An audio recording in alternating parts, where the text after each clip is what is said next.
Morning, morning, morning. Welcome back to AAC TV.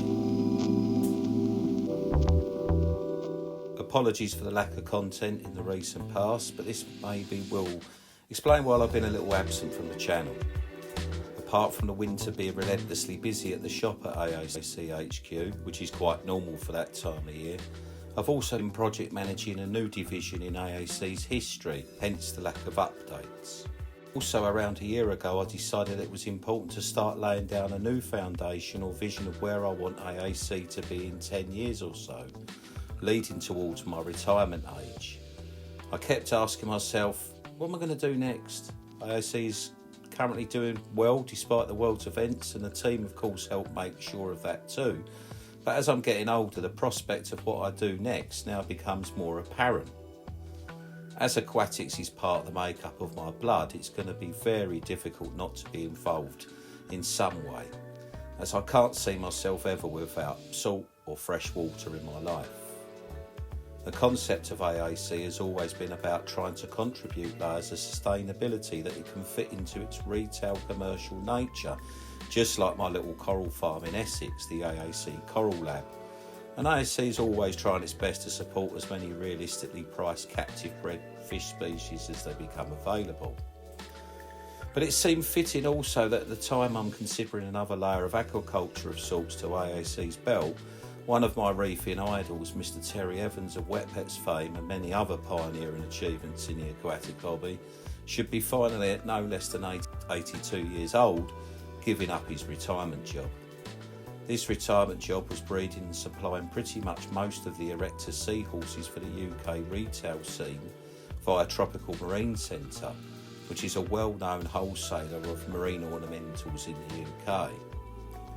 In fact, if you've ever seen Erector Seahorses in the UK LF scene, it would likely be they would be bred by Terry and supplied by Tropical Marine Centre. Terry contacted myself after speaking to David Saxby, another well-known long-time reefing giant. He gave Terry my phone number. We hadn't spoken in some 29 years, so we had quite a lot to catch up on. He's still very much alive, despite his age, but he didn't want to leave the seahorses under his care for much longer, as although he still has excellent, unbelievable physical fitness for a man of his age, his short-term memory loss troubles him. He asked me would I like to take it all on, the seahorses. I wasn't sure at first. It seemed an enormous responsibility despite the accolade that Terry thinks I can do this. However, some weeks later, in some discussion with Terry, I decided maybe this would or could be a good starting point to learn some basic aquaculture skills, leading, I hope, to a commercial viability like Terry had accomplished. It's vital any aquaculture facility, or even your hobby, breaks even at the very least, and technique of course requires knowledge on the subject, so having an expert on hand is really reassuring.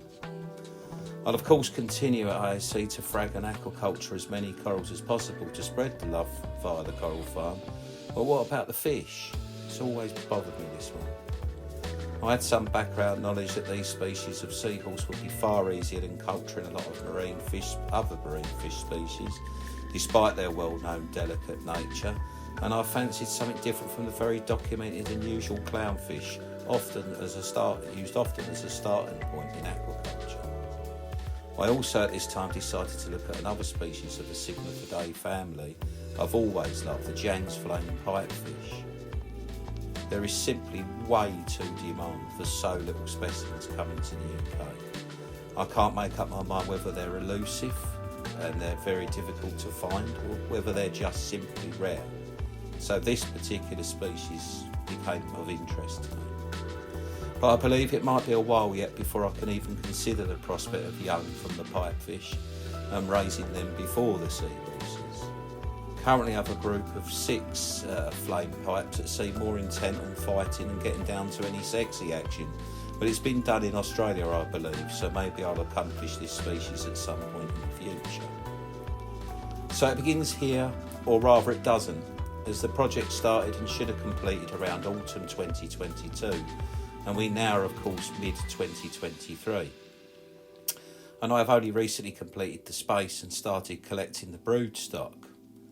This was after a ton of investment and many building issues, but more on that soon, including this build and a future culturing facility we hope for in 2023-2024.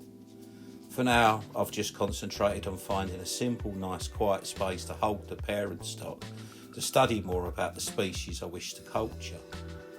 I look forward to hopefully interacting and learning from others already doing this, and I have the Grandmaster Reefing Yogi Terry on side too, but I think it will be a while before I can even consider calling myself an aquaculturist, if there is ever such a word.